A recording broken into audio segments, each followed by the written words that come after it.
You guys see my screen? Hold on a sec. Place this guy.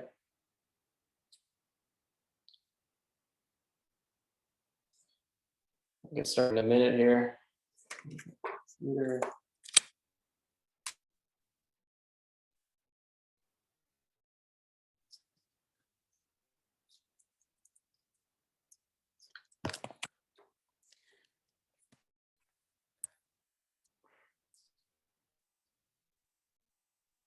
All right, you see my screen? Assuming it's working. Okay. Yep. It came down. Okay, just go for it.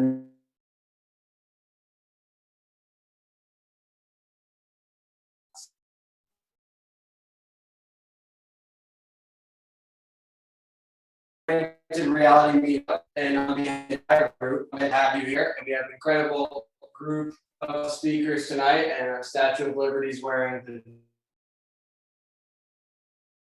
the Matt Margolis here with Vuzix as well, because Statue of Liberty is wearing his product, so that's really cool. Now to be an AR.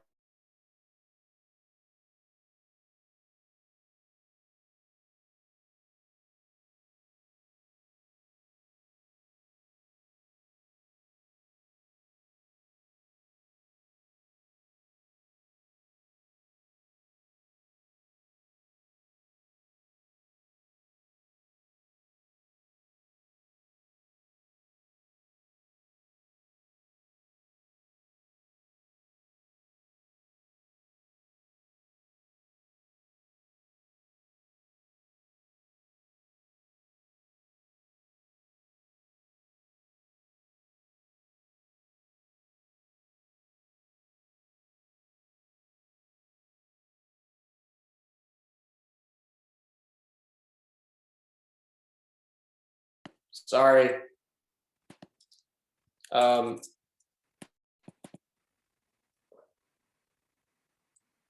Just sharing my screen again. So it's exciting to be companies are trying to. Okay. There's a lot of, you got whoever's going to text me, you got to stop because I'm using my phone right now.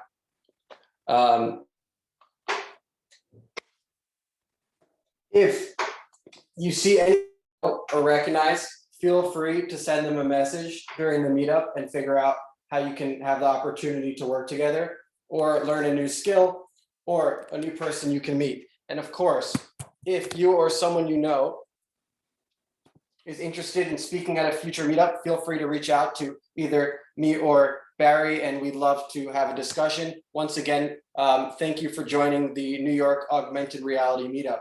So if you want to reach out to us, you could email me at andy@arnyc.com. So just shoot me an email, or .org. So just shoot me an email there. Or you could visit us on the web at arnyc.org. We have an incredible group of speakers tonight, spanning across the entire industry, including Alban Denoyel, the co-founder and CEO of Sketchfab. We have Carlson, the CEO, Chief Creative Officer, and founder of Bully Entertainment. And Matt Margolis, the Director of Business Development for Vuzix. Now, before we get into presentations, I just want to go over some of the latest industry news in augmented reality. So, according to a report by Nikkei Asia, Apple partnered with Taiwan Semiconductor Manufacturing Co., and they're working on a micro LED prototype screen, which is important because that means the OLED is built, the display is built directly onto the chip wafers, making it more compact and the better form factor. They're also working on a micro LED screen, similar to what we've seen with Joya Team and Lumio at past meetups. We have the Gallium headset by Kura, which in an interview with Kelly Pang, one of the founders of the meetup, discuss the capabilities of her device with 150 Magic Leap's current capabilities, 8K resolution in each eye, and also 120 hertz frame rate. If this is actually possible, this beneficial product for the entire industry. But a lot of people are doubting the possibilities of Kelly's technology. We also have Unreal Engine's MetaHuman, which allows you to create in minutes a realistic human face, which used to take weeks or months to complete. You can now do in minutes and update it in real time. And then you could also animate the models because they're easily through the platform, and you could link it with your iOS app and animate it with your own facial expressions, thanks to the Unreal Engine's Live Link app. And then lastly, Tilt Brush, which was open source. Tilt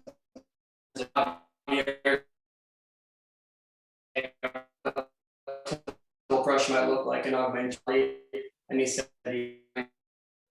really clean and really nice.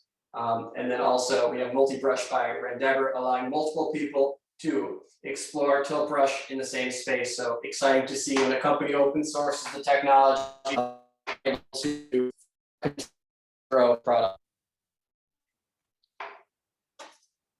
Now,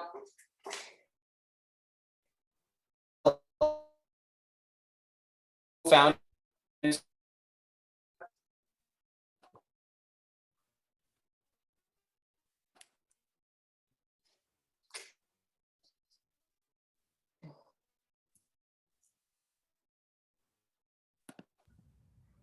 It's my turn now. Andy, you still there? You're cutting off, but sorry guys. That's all right. Sorry about this.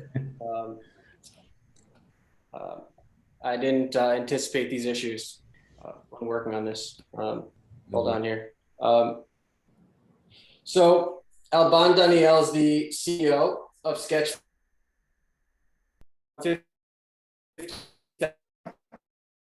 Over 4 and to have him here. And ever since the LiDAR sensor has been released on the iPhone 12 Pro with direct integration to Scanniverse, Polycam, 3D scanner, and more,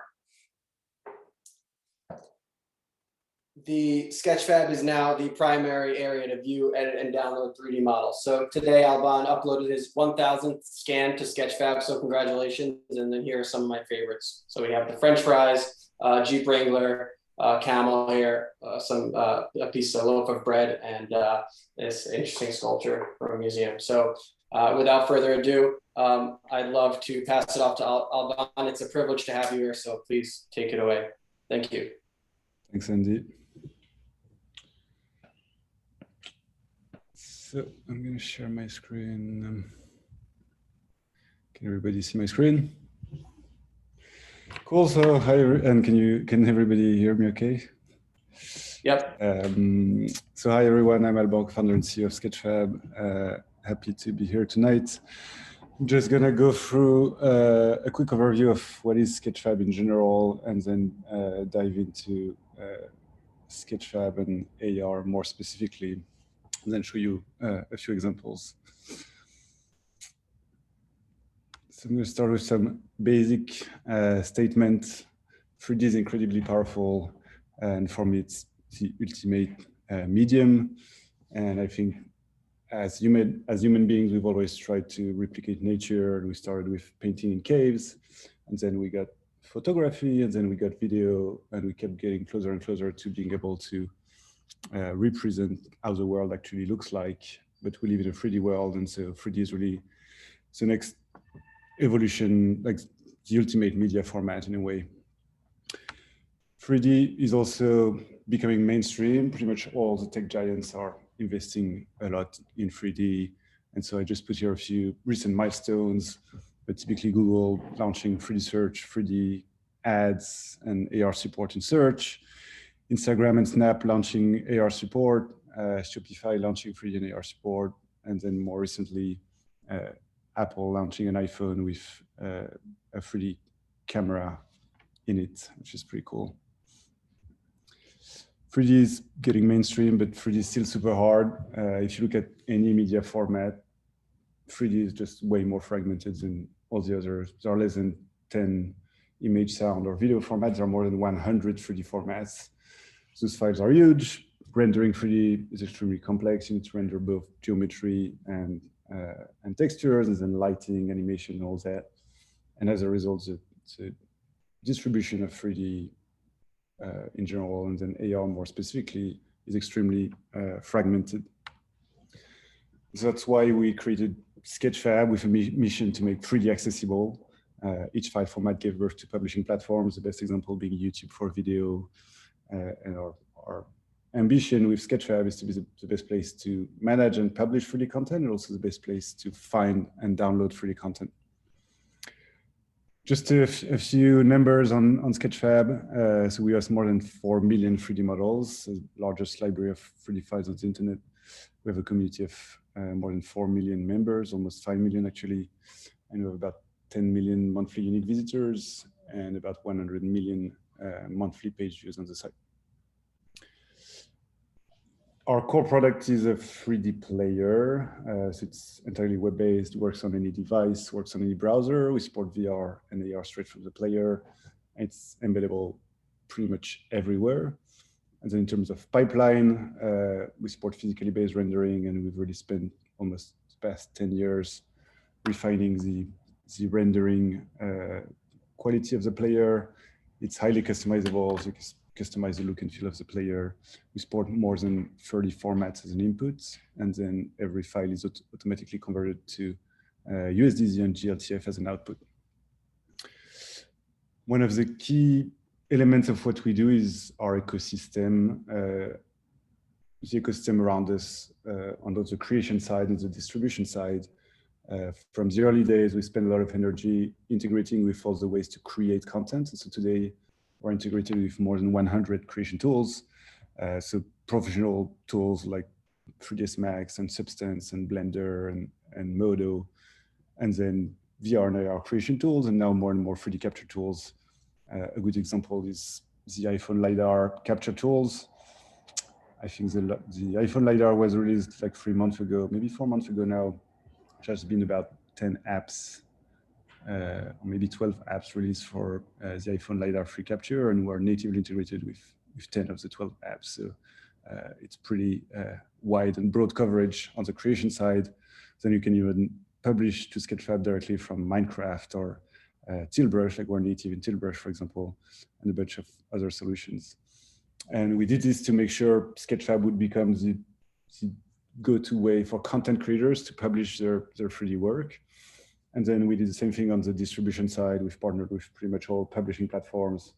So we got whitelisted on the Facebook newsfeed pretty early on. We got whitelisted on the Twitter feed, and then you can embed Sketchfab in Reddit, LinkedIn, WordPress, pretty much everywhere. You can open Sketchfab content in VR and AR.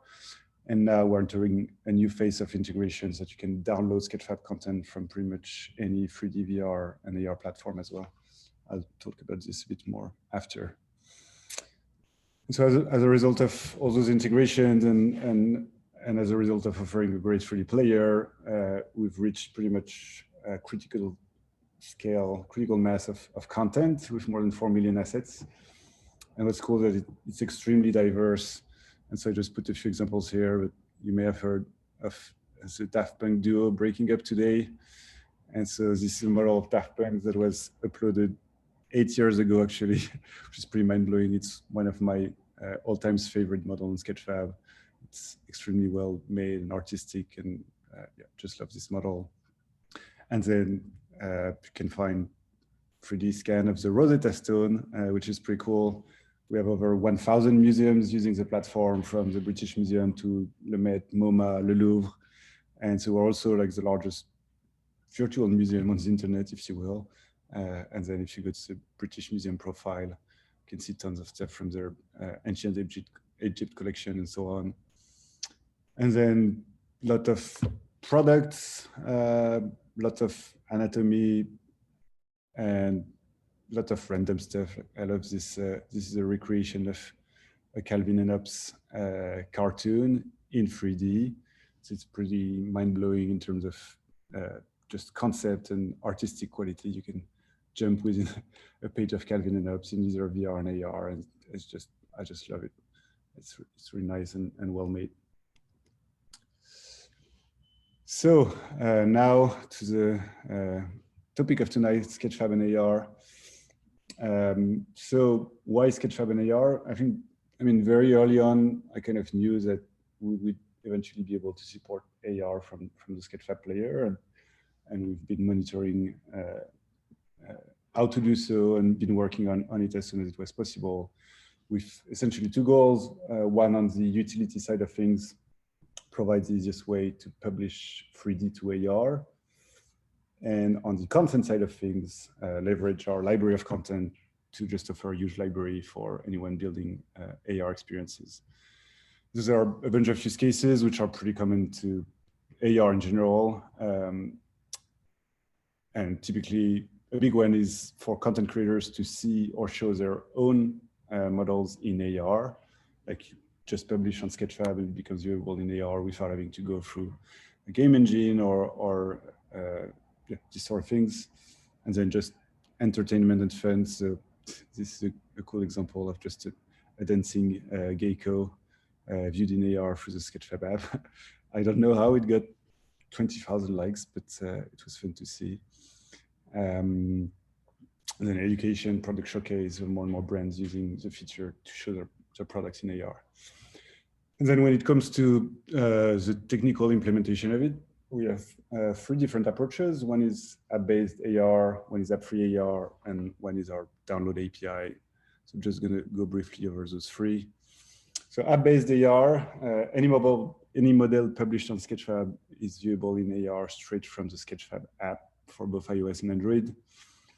The upside of this approach is that it's viewed from the Sketchfab player itself. So it's going to leverage our entire rendering capabilities, and anything you put in the player is going to apply to this AR view. And so it's nice because it's a very robust rendering engine. So downside of this is, of course, that you need an app to get there, which is not ideal in a number of scenarios, which is why you also support app-free AR. Right now, it's only available for our enterprise customers, but we hope to, down the line, opening it up to more tiers. But essentially, if you have access to this feature, any Sketchfab model can be viewed in AR straight from the player. So if you want to give it a try, you can just go to this QR code or just go to my website. I can show you actually. Here, an example. So I do a lot of photogrammetry of shoes. And so here is an example of an embed of a Stan Smith on my website. And you can see there's a little AR button here. And so if I was on mobile, clicking here would straight bring the shoe into AR, and on desktop it's going to show a QR code. And so maybe I can show you actually how it looks in a video here. Hoping it will, I don't know if I can go full screen. So here I'm recording my physical desktop, going to my website, then clicking on AR, going to the QR code, and then opening it up in AR. And so here I'm using the native AR support of iOS, and then on Android, we would use the native support of AR on Android. And oops. So this is for app-free AR support. And then our download API, we haven't communicated a ton on this, but it's essentially a way to search the Sketchfab downloadable library. So over 500,000 assets available for free under Creative Commons. And download any of those assets in any application, can be 3D, VR, AR. We're already natively integrated in Spark AR by Facebook, or Hubs by Mozilla, or Substance by Adobe. And so typically today, if you build if you want to build a filter for Instagram, you're going to use Spark AR, and either you can upload your own 3D assets, or there is an asset library, which is the Sketchfab library, which means you can search pretty much anything, or your own Sketchfab models if you want to bring them easily into the Spark AR editor, and then into an Instagram filter. The goal is really to be kind of a search bar for the AR world. You can think a bit of how Giphy has essentially plugged in, became like the search bar for GIFs in Slack and all the messenger apps, all the messaging apps, and we're starting to do the same thing for both professional tools like Unity and Unreal, and then the long tail of prosumer tools like Spark AR, and then also starting to be directly integrated within AR apps, which can search Sketchfab directly in an AR mode. And that's it for me. Thank you. Any questions? Thanks, Alban. Really insightful presentation, and I find it amazing how you continue to evolve Sketchfab since 2013, and where it is today is extremely fascinating. So I'm excited to see where it ends up in the future. So kudos, and I'll pass it to Barry to field any questions. Yes, thank you so much. That was awesome. Really cool things, and I definitely want those shoes. You can make your shoes look all worn out if you want. Okay, so I guess the money question is a question I have. I saw you have a partnership with Sony, and you do have a lot of partnerships with all these big companies, Instagram, Facebook, and stuff. What about other corporate partnerships with other, like, I don't know, brick and mortar type companies? Do you have any plans for that? I mean, I don't know what you could talk to, but in general. Brick and mortar companies, or just big brands in general? I guess it could be any brand. I mean, like Sony has a PlayStation VR, so I guess that they're vested in that. But it could be like a car company. You know, if you put your Ford is in there, do they get paid every time, you know, someone uses a Ford, you know, a Mustang, or they have to make like a rip-off Mustang? Okay, so most of our revenue today is more on the publishing side, and so we work with a bunch of car companies actually.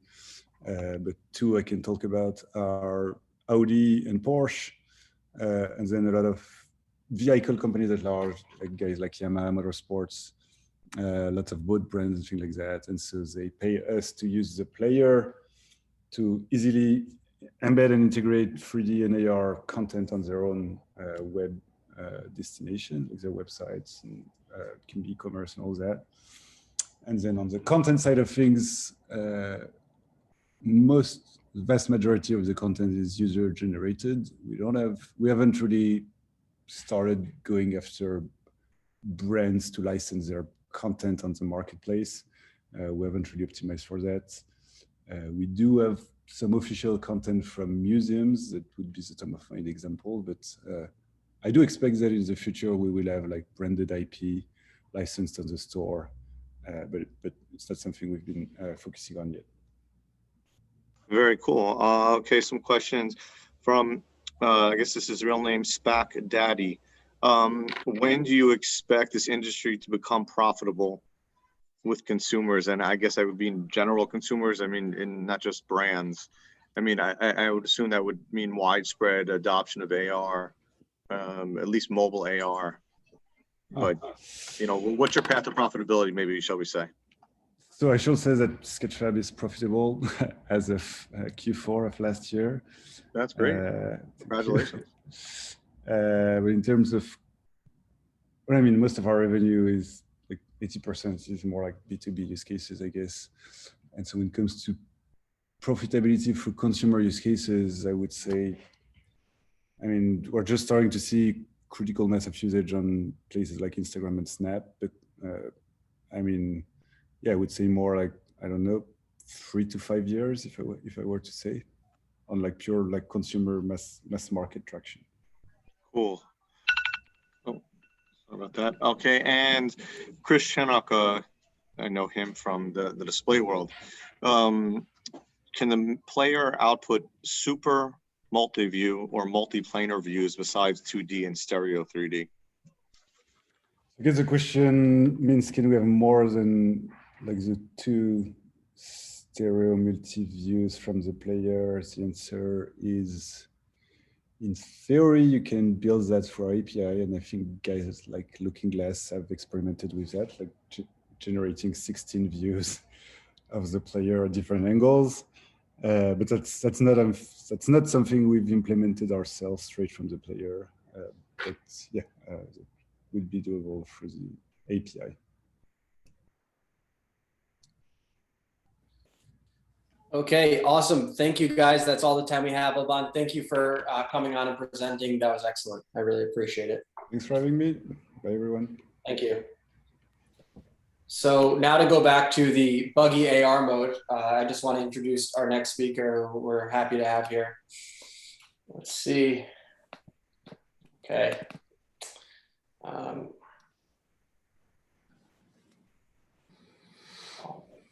So Carlson Bull is the founder and CEO of Bully Entertainment, one of the leading brands in augmented reality and a top production studio where he's worked with brands such as Denoyel, Burger King, and NASA.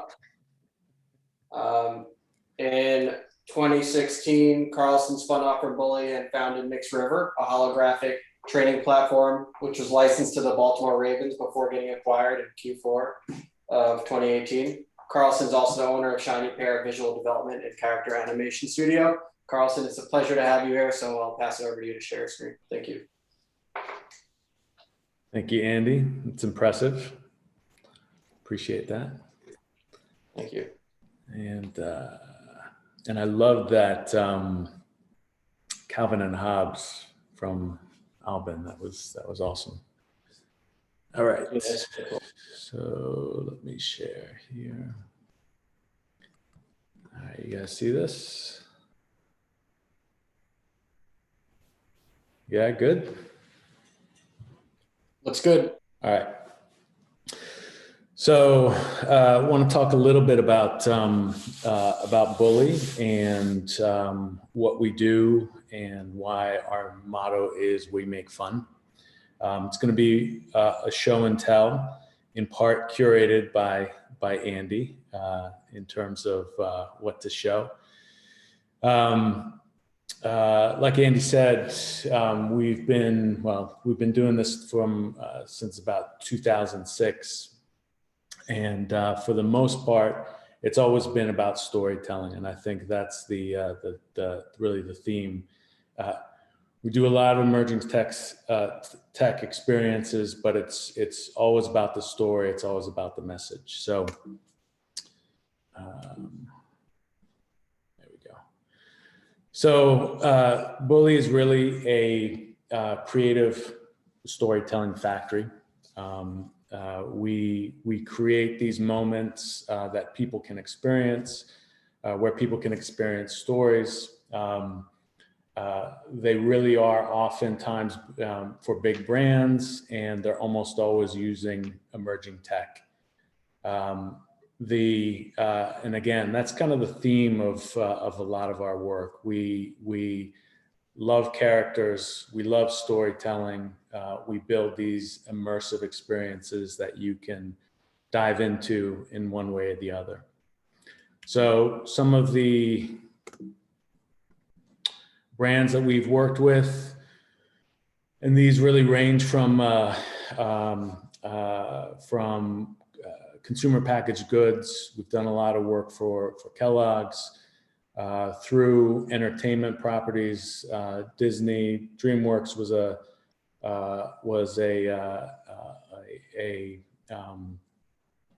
long-term client of ours. Lots of fun, lots of great characters in that. And we really do a wide range of things. So lots of sports, and then also lots of pharma.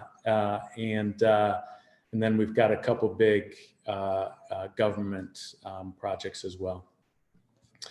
So some of the projects that we've actually done, some of the emerging tech that we work with, it really ranges from native AR apps through to gesture sensing experiences. Really see a lot of value in gesture sensing, especially now when things need to be touchless. We're doing an Azure project where you can fly a Banshee, for instance. So that's a pretty cool one. And then also more and more, we're doing WebGL experiences. One of the ones going to show tonight is the NASA Home and City.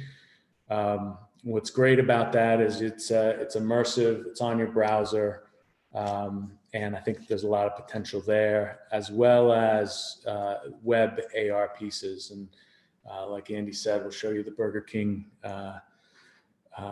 Tiny Tempa piece. So first up, I'm going to talk about Deloitte Virtual Factory. And one of the things I want to highlight on this is that we've got, I think, a really broad range of different medium that we're trying to tell this story, and we're using AR to tell it across almost all of these mediums.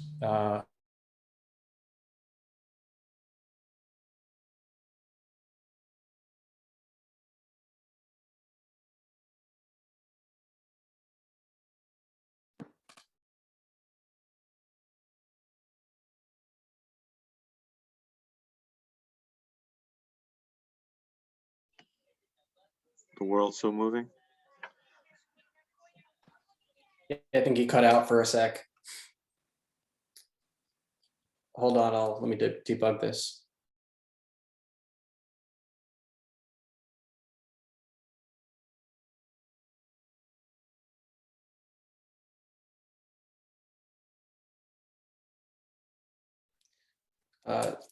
So we got internal news that there might have been a power outage,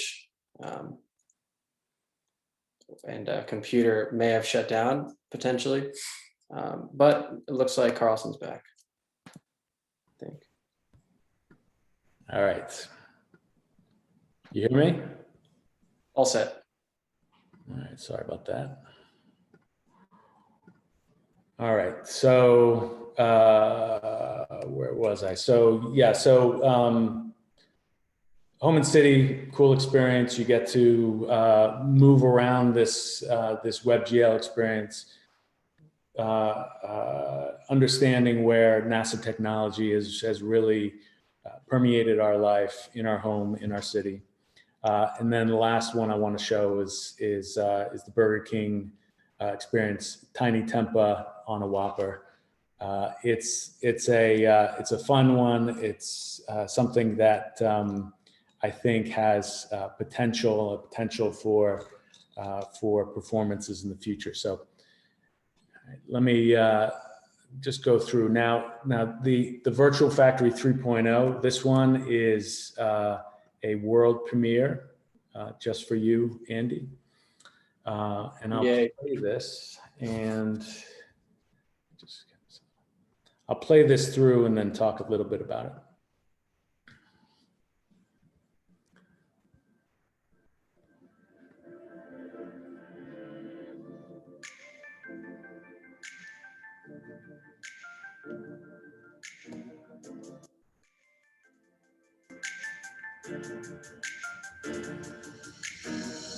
Welcome to the Digital Thread.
favorite duck. Wow, what an entrance. Dub-Dub's digital twin. Nice shirt, by the way.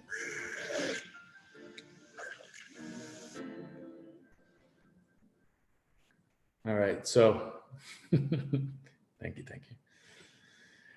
So so this one, we've been working with Deloitte for the last couple of years and building out a series of AR executions, kind of one on top of the next, where we create these experiences, these environments where users, Deloitte customers can walk through and get an understanding of their process of their services, and it's specifically around virtual factories. This year's 2020's installation of this was around the digital thread, and if you see here, so we created this environment where you could essentially walk around, visit each one of these stations, and get an idea of the design phase or the manufacturing phase or the experience phase, the user phase in this digital thread cycle. And digital threads are all about digital twins and the connectivity among them. So even though you can walk around, and especially we had to shift gears a little because of COVID, this was initially supposed to be a 30-foot by 30-foot experience, kind of like what we did with Virtual Factory 2, but created it as a, it's digital, so we could essentially be walking around from location to location. And we made it fun, right? So there's all kinds of different Easter eggs in here. This is, our client's shirt that we put on the mouse pad here. But we've built in a whole bunch of fun elements to support the storytelling, to support how people were walking around. And there's also a voiceover in here, again, because it's switched from a installation piece to something that people would be working, using on their own. And so we're trying to highlight each one of the steps. So of course, it was also ported into AR. We're using Vuforia for this one.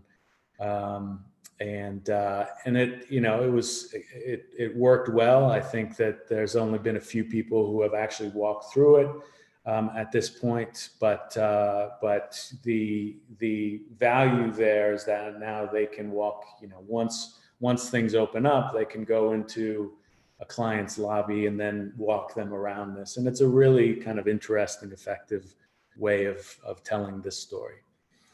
As part of this, though, and almost as a payoff for the overall experience, you could go through and actually construct your own RoboDuck. And once you've figured him out, then you could actually go through and race. And of course, the POV changes to your duck, and you can follow him throughout the whole race. In addition to that, we created a comic book, and this is the second issue of the Adventures of Dub-Dub. Dub-Dub is the duck, and in this issue, Dub-Dub meets her virtual twin, and hilarity ensues. And of course, we've got AR components to that as well, to just again augment the story and add some color to it. Now the rest of this is supporting material. So we did a lot of tutorials for Deloitte, and then again, kind of building out the different assets into different shareable media. And as a promo piece, we built this Zoom interview. Robert Schmidt, who's our main client there, you see his shirts here, is has a YouTube channel, Coffee with Mr. IoT, and we brought in Dub and Ola to talk about the comic book and the app itself. So really, you know, the idea there was to pull this storytelling across all of these different channels. So next, I want to talk about Tiny Tempa and the Burger King piece that we did for the UK, Colombia, I think Mexico, Peru markets. We used Eighth Wall for this. Really like their platform. Really like how they do things. You see, we've got the burger. Place it, scan the QR code. And what you don't really see here is that we actually scan it and then you can place the Whopper. And Tiny Tempa, who has a song Whoppa. So it's a tiny Tempa performing his song Whoppa on a Whopper, and it just kind of wrote itself. This was with BBH, which is out of the UK, who did the creative, and then Dimension, who are Dimension Studios in the UK, who are great guys. They filmed Tiny. They shot Tiny in volumetric capture, and we did the development for this. Champagne and mocha, someone call a chopper. Take her all the way to Saudi just to smoke the doka. Anywhere she go, all she know is whoppa, whoppa. All she know is whoppa, whoppa.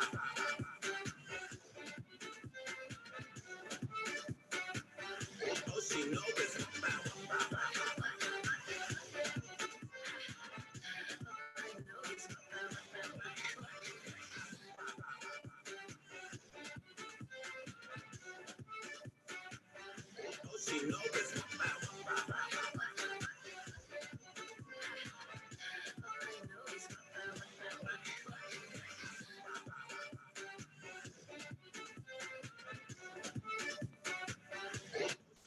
It's a really good song until the, you know.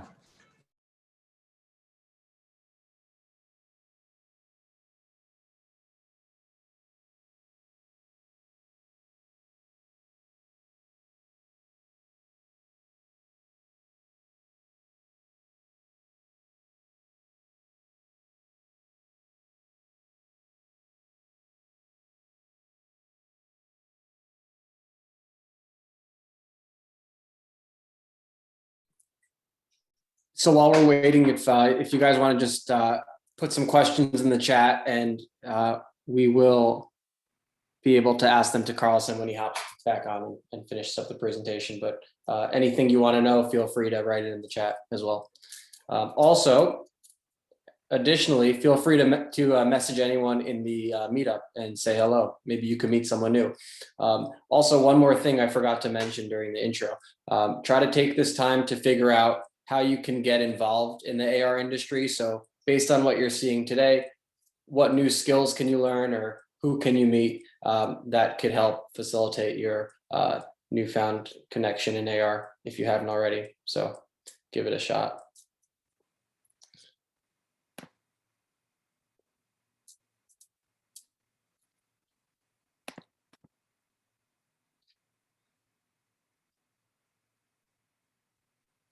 So we'll just take another minute or two.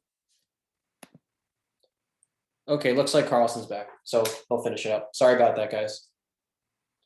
Looks like there's widespread internet issues today due to the snow the past 10 days, every day, every week. So where's Carlson?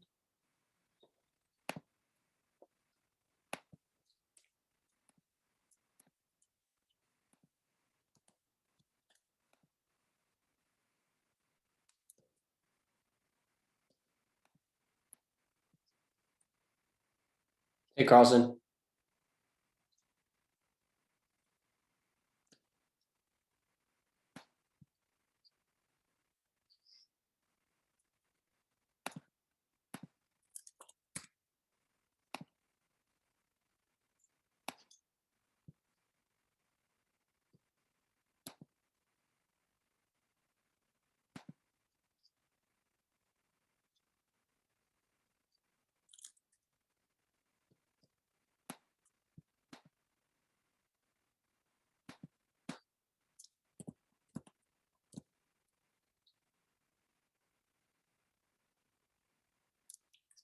Just take another second here.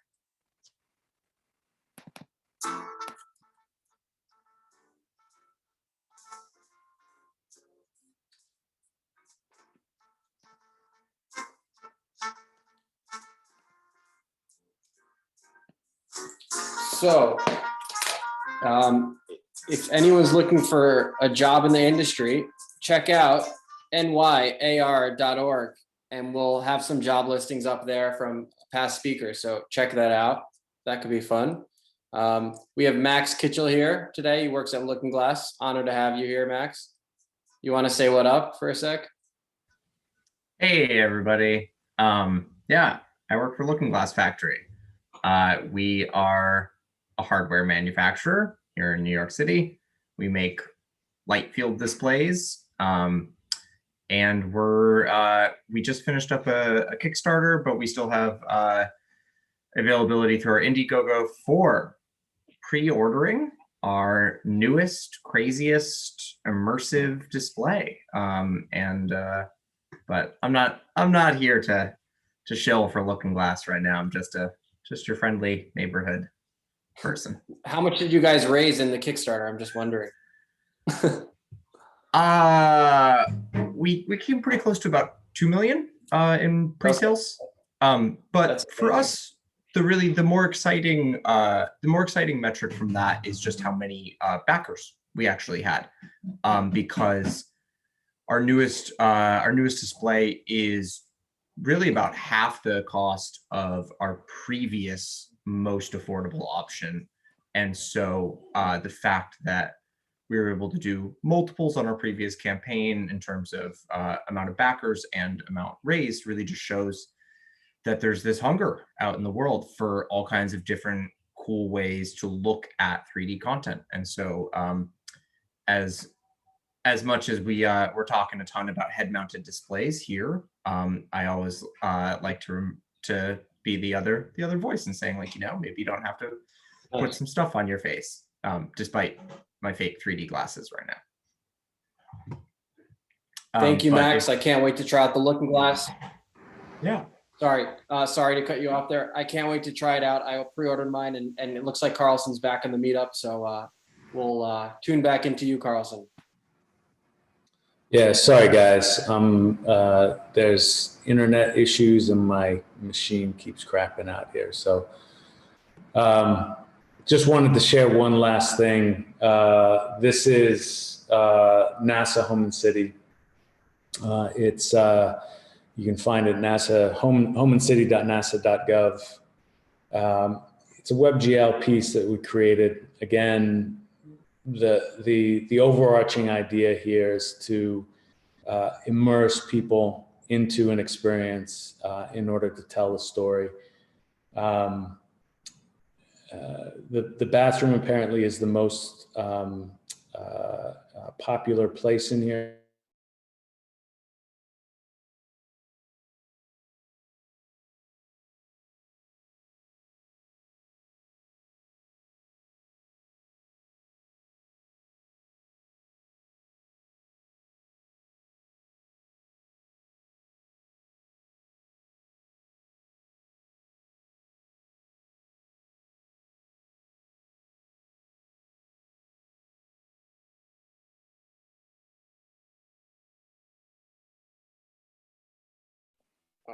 Okay.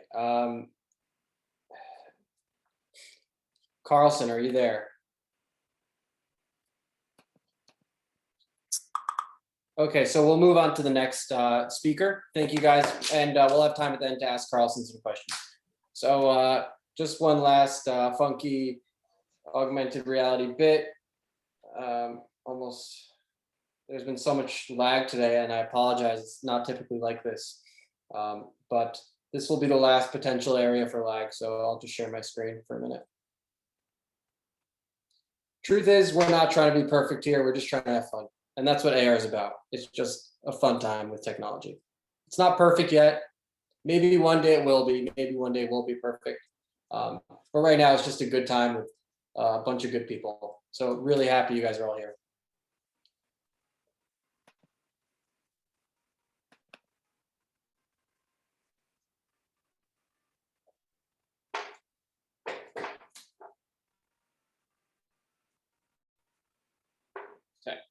So lastly, we have Matt Margolis here, the head of business development for Vuzix. Under Matt's leadership in Vuzix since 2017, they've developed partnerships with over 40 companies in the Fortune 100. Vuzix is a leader in the AR headset manufacturing industry with over 179 patents and a multitude of AR headsets. Here's a 3D model of the Vuzix Blade without a lens. So there you go, see it up close. And they recently won 4 awards at CES for innovation on their next generation glasses. So we're honored to have Vuzix here. Also take a look at their stock because they're publicly traded and see what Matt has done to facilitate growth on that end. Anyway, we have Matt here and we're really excited for his presentation. Thank you, Matt. Andy, thanks for the intro. So just, you talked about people interested in joining the industry or getting a job. So I was kind of an independent analyst following the space in 2015.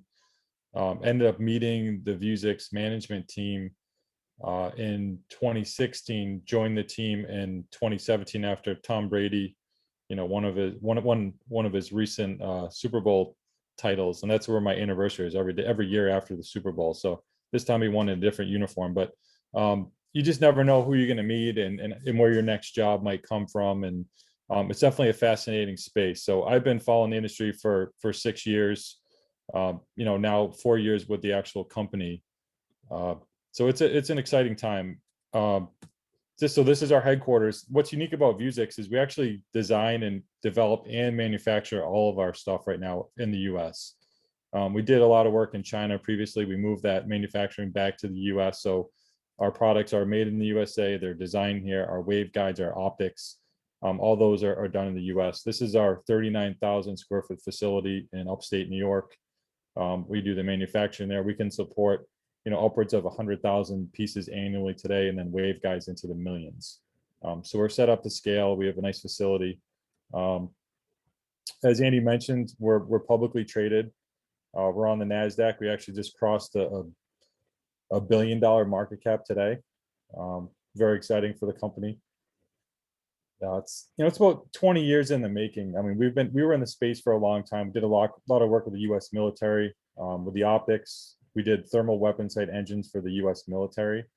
In about 2015, we transitioned to the kind of the enterprise space, so focused on wearable solutions for enterprise, less with the military area. But we've done a lot of work today with our OEM business and supporting the defense business. So we're based in upstate New York, offices in US, Canada, UK, and Japan. We've about 100 employees, and we're flush with cash. We had a lot of conversions of warrants recently, so we have our strongest balance sheet in our company's history. And we have some great institutions that are now owners of our stock. This is our line of products that we sell today and also our next gen, but these are M400 series. They're Qualcomm silicon. It's an XR chipset in these. This is our Blade upgraded. This device here is a monocular display. This is a touchpad. We have acoustic audio that we've developed here at Vuzix that's in these glasses as well. And this is our next gen glasses. These will be shipping here later this year, but these are getting closer to that kind of consumer kind of holy grail from a look and feel, but also delivering some great utility.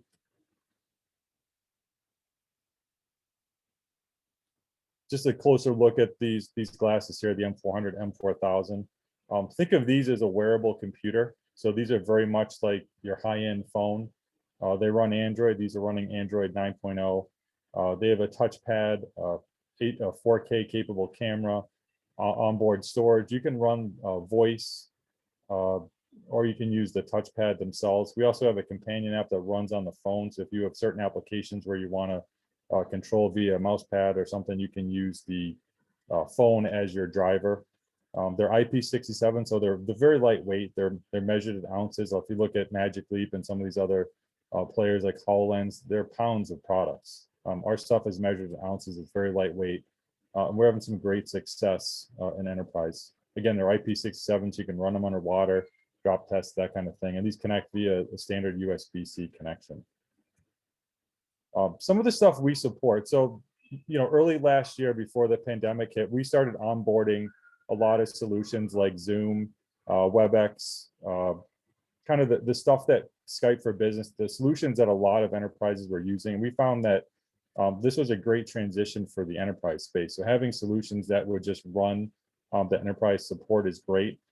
Then we kind of have an upsell where we're looking at options like Frontline, TeamViewer, Vuzix Remote Assist, and others. These are solutions that allow you to do kind of that John Madden telestration. So you can draw on the screen, you can do camera control. These are the higher end features and solutions. So a lot of these that we sell with our glasses, we get a software subscription. If you're an existing customer, you just pay for our connector. For Zoom, Skype, those type of things. And then for Frontline and others, these are premium products where you pay a kind of an annual fee that's a little bit higher end, but it gives you that kind of high fidelity and information. Where are we selling these? It's really everywhere. So if you look at the product cycle, things are being made and manufactured, they're being put in the warehouse, they're being shipped out. We have products there that are helping with distribution of products, order picking in stores. I mean, those kinds of things are being developed. In the manufacturing front, it's all about work instructions. COVID's brought about a lot of change in the industry. We have a number of folks, companies like Clorox, they use our glasses in manufacturing. They had a person that was at their home office, remote, supporting challenges in the manufacturing space. They're using our glasses in those facilities to call back to an expert, and that expert's walking them through, step by step how to do a fix without getting on an airplane. If you look at kind of the latest research out there, they expect a lot of that travel to go away permanently. So our solutions are really being called upon for these type of areas. Another interesting one is telemedicine. We have glasses in, 50 to 100 facilities, maybe more around the world now.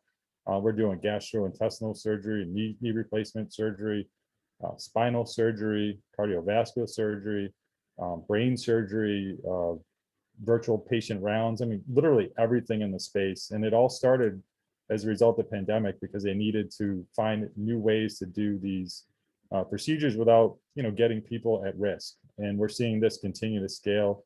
Medical device makers are using our glasses as well. Then we have field service. This is a big one where you have there's a skill gap for technicians. Using our glasses over the shoulder for training, for knowledge transfer, to allow supervisors to do multiple jobs at a time during a given day. It's really been great. And why people are using it? It's about increased productivity. Again, you're saving on the travel costs, you're improving safety, reduction of errors, and it's just safer, which is great. Some of the customers, we have our customer base is very extensive. It's large.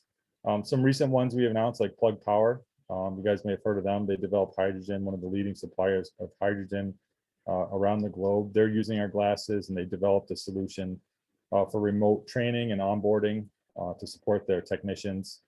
There's a major U.S. retailer, one of the top 20 in the world. They're using them for training, for the fulfillment center to make sure the employees are being trained properly.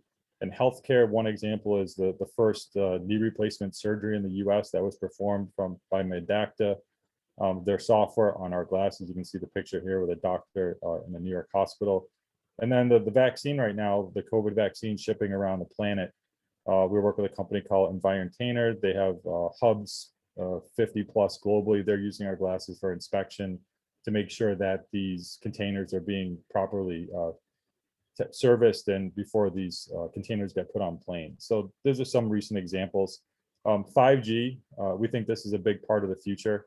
We're doing a lot of work with Verizon. We're part of their EMS 5G bundle. We'll also be supporting them in the Department of Defense.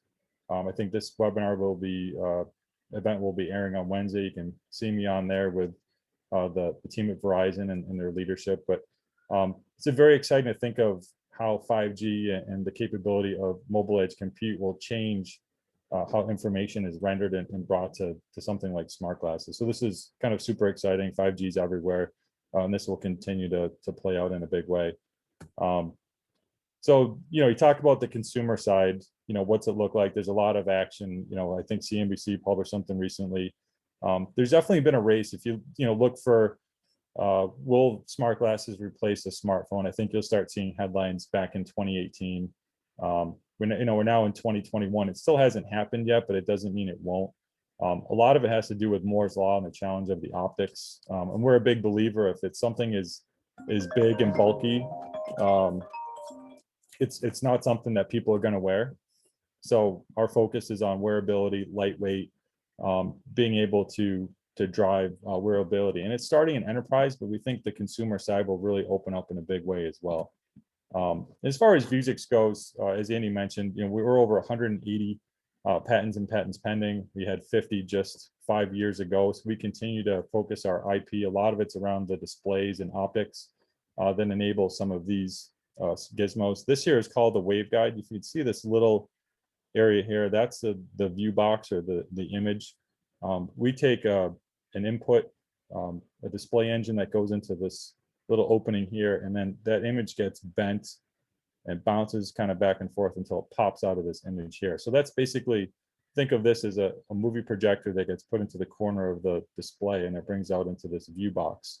And some like other competitors that have some lightweight, sleek devices, the view box is very small.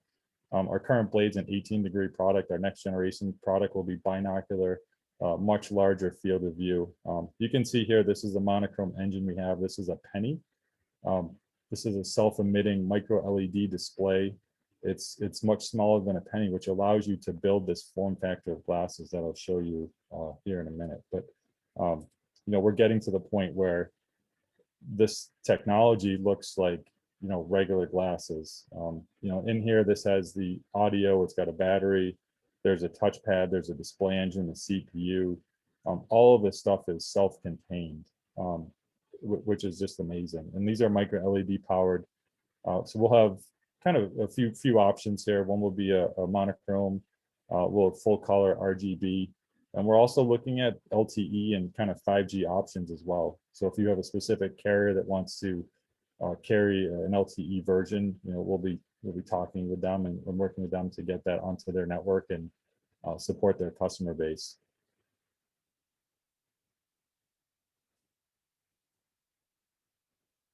There's a kind of a closer look, but you can put an LTE radio inside this version here. You have cameras, and then this is your kind of monochrome light version. We're catering this really to enterprise, but I think there's a lot of folks interested on the consumer side as well. Vuzix does have an app store, so if you have a Android application that you run, a lot of those applications will run on the glasses. But you can think of this as tying into fitness devices. You're getting navigation, you're getting your alerts, you're answering phone calls. All those kind of things are done on the fly. And with the remote working and stuff that happens today, to be able to take a meeting with you on the go, I think that's a pretty interesting endeavor to allow you to still be connected, but a little more flexible in your environment. So as far as investments, I know this is this group is always interested in investments and that side of it. So we pre-announced our Q4 results. I think basically in early January, and what we guided was Q4 revenue will be over 100% greater than the previous year. So 4+ versus $2 million. Product sales. So we have really two components of our business. There's OEM work that we do on a non-recurring engineering. There's also waveguide sales we have. And if you look at the smart glasses category, which is kind of our bread and butter, that segment grew by more than 100% as well compared to last year. And this is kind of the trials and tribulations. If there's startups out there, or people that have been at this kind of war for a while to grow their business, things do take time. And since 2017, really what's happened is you've seen the maturity of the software and the hardware platform. We've gone through a few generations of devices. We have new silicon.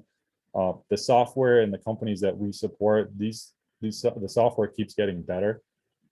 If you look at here, we announced our M400 product, and what you typically see is trials and pilots, and you see this kind of number begin to grow. And then as these deployments happen, this is where the revenue starts to take off. So you're seeing this product really start to mature in the market. Companies are looking at it as their flagship device, and they're deploying. We introduced our M4000 around here, so you're going to start seeing these trials and that process moving, and then those numbers will start to increase. So it's really exciting time for us. The amount of companies that we have that are using our glasses and the pipeline we have in front of us, it's just pretty impressive right now. Again, I talked about the balance sheet. We had exercising of warrants at the time. I think this was as January 15th. So we had more than $28 million come in. So our balance sheet at that time put us over $50 million. This gives us cash to run our business for the next several years, which is really a position we haven't been in at the company. You know, we've always been pretty nimble with our financing, try to make sure that the dilution is limited. So it's great to have a strong balance sheet behind us to really kind of push the next level of growth for the company. And just a quick summary, you know, our products are one of the most competitive in the world. I'd say we're a leader in the enterprise space. On the OEM front, we look at healthcare, enterprise, and our OEM business. We have a tremendous base. Our revenues continue to grow. We're kind of seeing that here quarter after quarter. And then as far as the IP goes, you look at the next generation, you know, we get asked a lot, how are you going to compete with Apple and those type of guys? We have some great IP here. We have stuff around micro LEDs and displays that no other company has. We also have the know-how and the ability to manufacture these things in volume. So we're really prepared. And then we also have, again, the cash in hand to execute our business. So that's all I got for the deck. I'd be happy to answer any questions that anybody has. But I definitely appreciate the invite and looking forward to connecting. I think this is great to get involved and share information with the community. And it's been great here so far tonight. Awesome. Thank you so much. Thanks, Matt. That was awesome. Really exciting to see how you guys are impacting enterprise and helping across manufacturing and solving a bunch of previous problems in logistics and in factories and warehouses. So it's really cool. And I'm excited for the new product that you released in CES to come out, and I can't wait to try it. With that, I'll pass to Barry, who's going to field any questions specific for you, Matt, and then we might move on to some more questions that are maybe a little more broad for the other speakers. Thank you. Exactly. Yeah, we have some great questions, and thank you so much. And New York AR definitely representing upstate, so good to have Rochester in the house. Been there to SPIE, like OptiFab, and a really nice place, and hopefully go there sometime soon. Okay, so John Wan asked, what do you think about other competitors? I mean, Magic Leap, I don't say is really a competitor, maybe in enterprise, but HoloLens or like Cura, like Andy talked about previously, and you also, of course, mentioned Apple. So, you know, what are your plans to stay competitive with these guys? I mean, you seem to be ahead of the curve already. Yeah, I would say on the enterprise side, you know, HoloLens is it's a tour de force, as we say. It's a spatial computer. It's great, I think, for training. But what separates us, if you look at our device and the ability to broadcast in HD video and the quality, there's nothing out there with the camera and the combination to ability to broadcast. So from the use cases that we see today, the see what I see, the training, healthcare, really there's nobody out there that can compete. The devices we have weigh only a few ounces. Everybody else is in the pounds. So if you can imagine being a doctor wearing, you know, 2 cans of Campbell's soup on your face versus having something that's only a few ounces, it's just a difference of night and day. So we have folks doing 18-hour-a-day surgeries. So again, we welcome the competition. I think, you know, even Google Glass, I think they were great for the industry. They brought a lot of attention, and it's created industries and new companies. And today we're finally starting to see that maturity of the space, and almost, you know, not a day goes by that I don't see a new company that's deployed our glasses and is sharing it on their corporate site. This morning I woke up and saw a post from Rio Tinto, one of the largest mining companies on the planet. They used our glasses with drones, and they're able to go into a cave to search and do a kind of reconnaissance mission to see how things are going and assess things using our glasses. It's such a great use case, and again, almost not a day goes by we see something new. As far as the long term goes, I think, you know, we're really an enterprise play today, but we do have interesting technology. We think our optics could be used to enable some of the big consumer players. You could take our waveguides with our little display engine; those could be in the next generation of glasses. Or somebody might look at us as a potential acquisition. You know, you think of the technology we have, the IP. What's different about some of these other companies? We've been making this stuff. We've been failing. We've been succeeding, but we've been doing this for 20 years. And anybody else that comes from academics and tries to do things that's new, it's hard. We've made those mistakes. We've done the big and bulky stuff, and now we're focused on things that are wearable and small. So, kind of we welcome the competition. At the same time, we are cognizant of where we are in the space. And right now, bread and butter for us is an enterprise. It's about enabling the workforce, but we also have some interesting technology that could enable the mass consumer as well. Awesome, really cool. And there's another question about working with telecom companies. I know in your presentation you talked about working with Verizon and their 5G for remote EMS, I believe. So do you have any other interest from other telecom companies like AT&T or T-Mobile? And everyone always wants to know about consumer. I mean, that would probably be way into consumer, but starting with first responders seems like a logical choice. I mean, is that your strategy currently? Yeah, so as in my role, I spent a lot of time with the wireless carriers. And I would say, consumer AR is probably as much of a focus for them as it is the enterprise space. And it's definitely a balance of, they're looking for things that are lightweight and that look good, and also there's price points. But you think of the competitiveness that's out there. Like, look at T-Mobile. They offer a TV service now. They merged with Sprint. So these guys are all competing on the services side of it as well. And if you look at a consumer pair of glasses, what can you enable? Could you drive advertisement revenue? Could you drive the consumer experience to watch your portable TVs and those type of things? So I'd say there's a strong interest in consumer, and those are things that we're exploring as well. There's also that strong interest in enterprise to put, LTE and cellular on the device itself. So again, it's driving services, it's that revenue, but they're definitely nimble. I mean, what's been great is there's been the smartwatches have come along, iPads. These have all kind of opened up new revenue streams for the carriers. And I think they look at the smart glass as another way to have an additional device, whether it's a bring your own or you design a specific plan around it. It's certainly something they're strongly looking at. And we're certainly looking forward to seeing how this industry progresses here over the next 12 months. But it's consumer and enterprise are very strongly being looked at by all these groups here, both in the US, across Europe, and also in Asia. Awesome. Okay, question about user interface. I think Carlson touched on it with gesture based and such. What do you think about other user interfaces such as haptics or gestures? Are you already incorporating any of these in your devices or thinking about doing that for future devices? Yeah, so we get asked a lot about eye tracking. I think this is technology that, once that sensor is small enough that would fit in the glasses, like that would be used. So we're, those type of things make sense. LiDAR, those things make sense as well. For us, we do touch control. There's also, you can use your head gesture. We've also looked at, hand gesture, which is using a camera. Some of that is, what's nice about mobile edge compute is having the glasses run on the edge.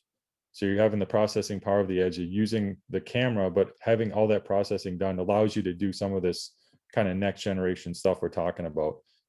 But the goal there is the glasses are small. So you have to push a lot of that compute over to the edge, the cloud, and let that run.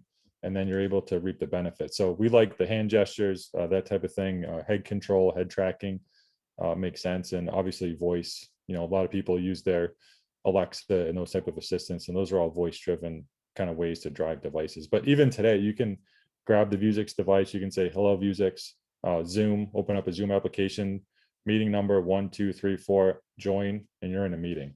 You don't even have to touch the device. So it's pretty kind of self-service today, voice driven and hands-free.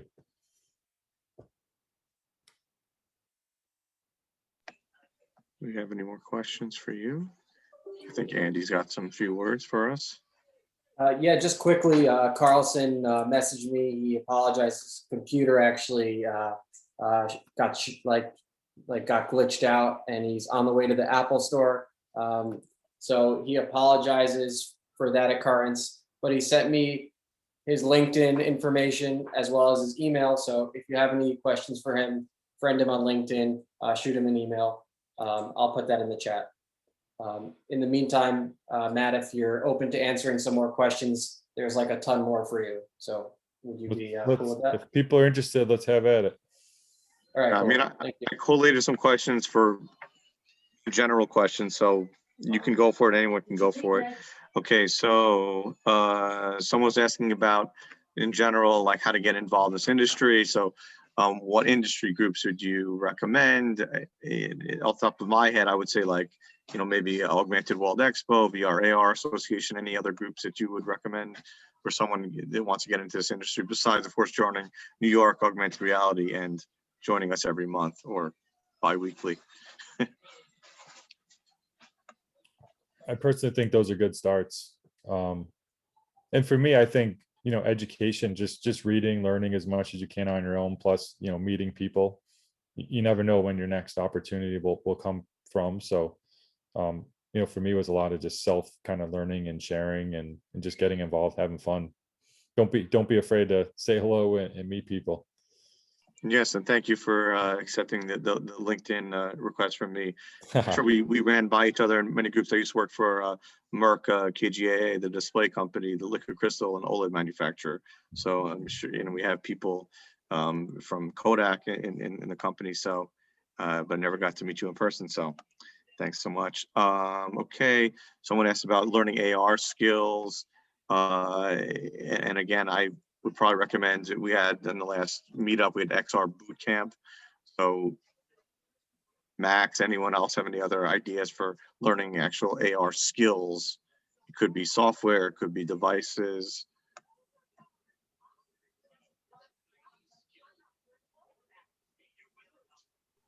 No one has any other.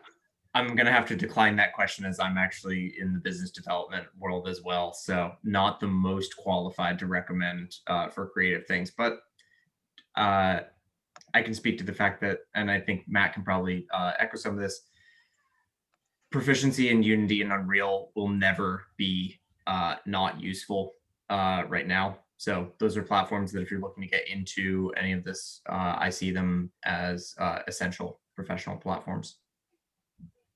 Yeah, if there's a younger audience, and we've seen, like, so we did a hackathon a few years ago, and there was a team of one. It was an 8th grade student that never had done Android programming, and she built an app for our glasses in the course of a weekend. So, I would just say, never say it's not for you. If it's something you're interested in, you can learn a lot. There's a lot of tools out there. There's GitHub and different places to find code. For Vuzix specifically, we have a developer center, so there's different sample codes and ways to get started. So if you're interested in the area, you want to start, hacking and building and doing stuff, go for it. Really, the sky's the limit. There's nobody stopping you but yourself. And people are always interested to help and learn. Also Discords. There's a ton of really positive learning you can find in Discord servers these days for generally most companies. I know that ours actually has a lot of really healthy engagement. And so you can also look around on those. What is Discord? I am not aware of that. Oh, Discord servers. Yeah. So yeah, if you send a link, it would be great. That's new to me as well. Yeah, let me pull that up. Yeah, it's a form of social network-esque thing. Like a Reddit or something like that. Yeah, has some of those functionalities. Okay, cool. And another question, just kind of more in the transportation area, but AR, but Andy was talking about drones and such. So anyone could take this question. They want to connect with anyone in AR and micro mobility or tourism space. They're a business analyst at Super Pedestrian, electric scooter sharing company. So I envision there'll be more AR when we have autonomous vehicles inside the vehicle. When you don't have to drive your car, you can then be free to do other things. So that's how I see it. But if you're talking micro mobility, I mean, you're going to have airplanes, micro planes, and things like that, and urban aviation. So that's a whole other area. But I don't know about AR specifically in that field. But well, Carlson had this stuff with NASA. That's a whole other area of mobility. what should we do at better developing a business opportunity in the AR hardware industry? So I guess, Matt, that's your forte. How to develop it. I mean, I say have a good product to work with and a good platform of software would probably be a good start.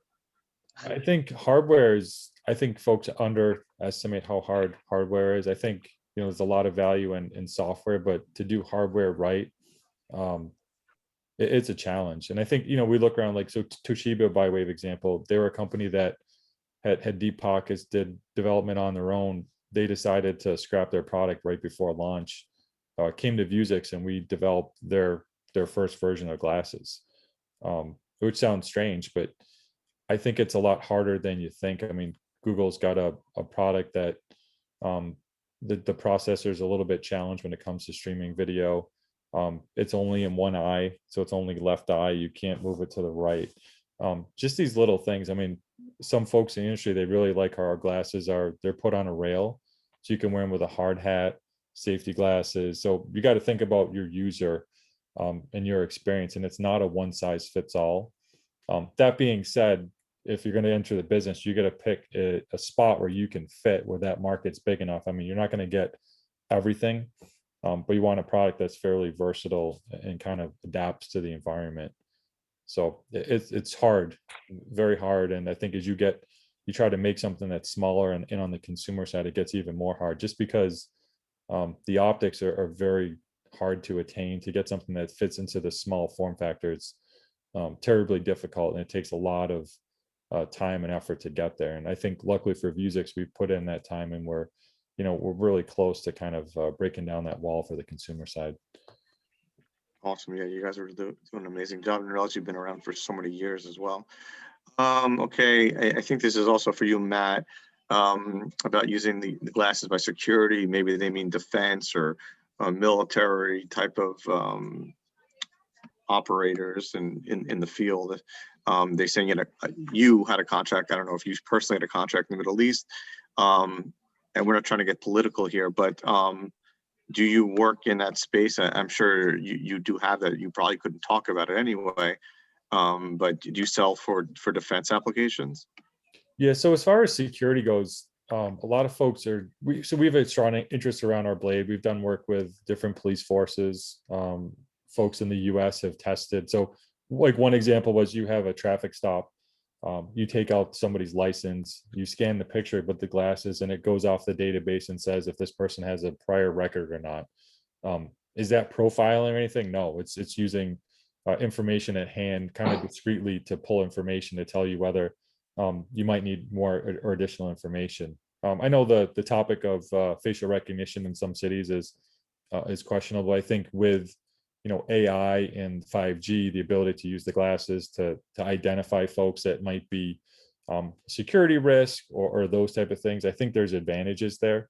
But that's certainly an area where we do a lot of work. There's a lot of kind of R&D that's going on behind the scenes as well to optimize the glasses. You can do license plate reading at a border. All these things can be done with the glasses. We can also hook up the glasses to a thermal camera. So if you're doing, whether you're in a police force or you're in the military, you could use the glasses to see, where the enemies might be. That thermal signature can go right into our hardware. So you don't have to, put your device up. You can be in a bunker and see what's going on with that camera. You don't have to have yourself be seen. So I think it's an interesting space in that regard. Cool. I would think like a FLIR thermal camera or something like that would be. Yeah. So right now we have an adapter we've worked on that allows you to take that thermal device, plug it right into this little kind of junction box, and allows you to bring that stream into our glasses, so you can have that wearable display there. That's awesome. Okay, I think you answered this. Manufacturing in the U.S. I think you said everything, all the components are also made. Everything is made in the U.S., or is some made overseas and then assembled in the U.S.? So some of the components still come from kind of the Asian region, but all of the manufacturing, design, final assembly, all that's done here locally in the U.S.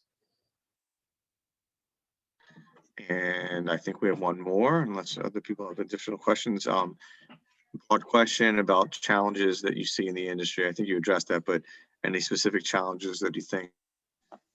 could be addressed within the next few years I'm gonna- to allow widespread adoption. Everyone wants to know, consumers. Yeah, I think from an enterprise side, you're starting to see some consolidation. Like North got bought by Google. Granted, that's probably more of a consumer play. Then you had UBMax got bought by TeamViewer. So you're starting to see consolidation, which means there are people that are expecting this industry to grow. They're looking to position themselves in a way to capture the future market.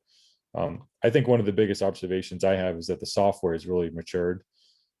There's some really good software out there for the hardware. So it's not like before that you had to take hardware and software and they didn't always gel. I think today that these things work well as a system.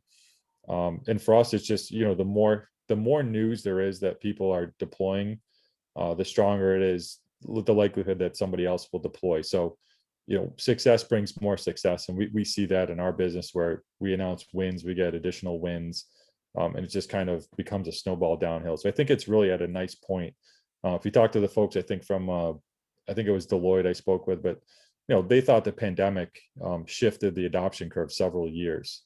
So they saw enterprise, not seeing this kind of level adoption until 2022 or something. Now it's shifted a few years, which is a great change when it comes to a curve, to break that curve and really start moving it. So I think, with companies with budgets, they're going to want to travel less, save that money. And I think the technology like, to support the enterprise workforce like smart glasses is a nice choice to offset that spend and still deliver and solve those operational challenges. So the environment's really good, I think, for it today.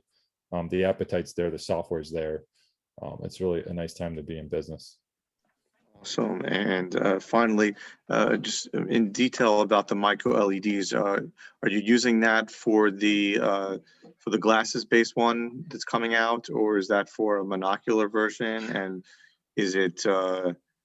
We've heard that it could help to make the smaller form factor, brighter displays, higher resolution, and hopefully lower the cost. So is it being used in the glasses? Or is that for a future product? Because you mentioned it, but yeah, no, they're being used in glasses. What's nice about micro LEDs, it allows, so with our waveguides, it allows you to put the projector and the waveguide very close together, which allows you to also have a bigger field of view. So the micro LEDs support a bigger field of view, which is great. They also support the improved battery. The way the micro LED works, let's say you had a turn signal where it said, turn left, it only lights up those pixels that you need. So you're getting the improvements there. And as far as the brightness and the nits, these are super bright displays. So you're getting that advantage as well.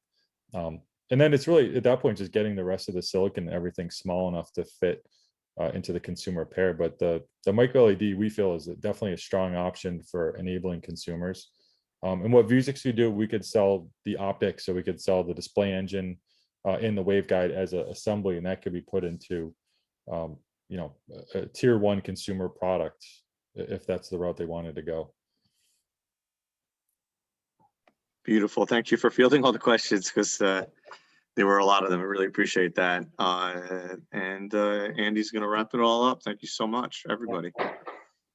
Yeah, thanks, Matt, for spending time fielding those questions. It was awesome getting the opportunity to spend some extra time with you.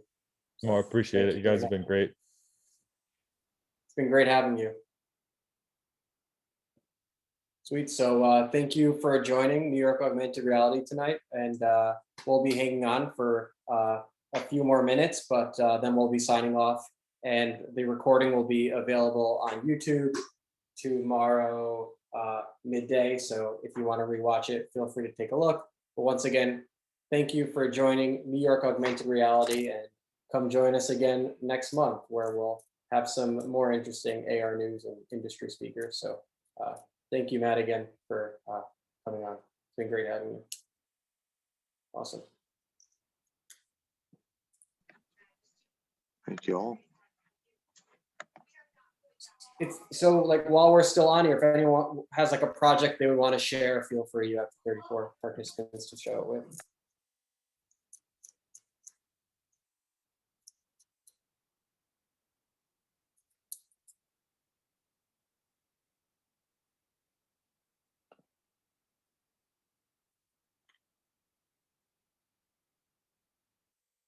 Tell your friends.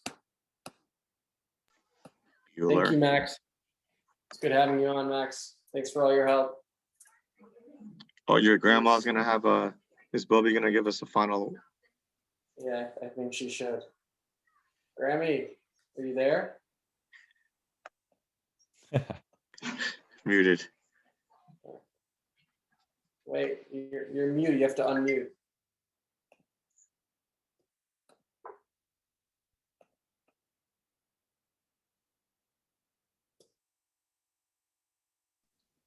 Alrighty, looks like everyone's signing off. Thank you for a good night. Later, Barry. Thank you.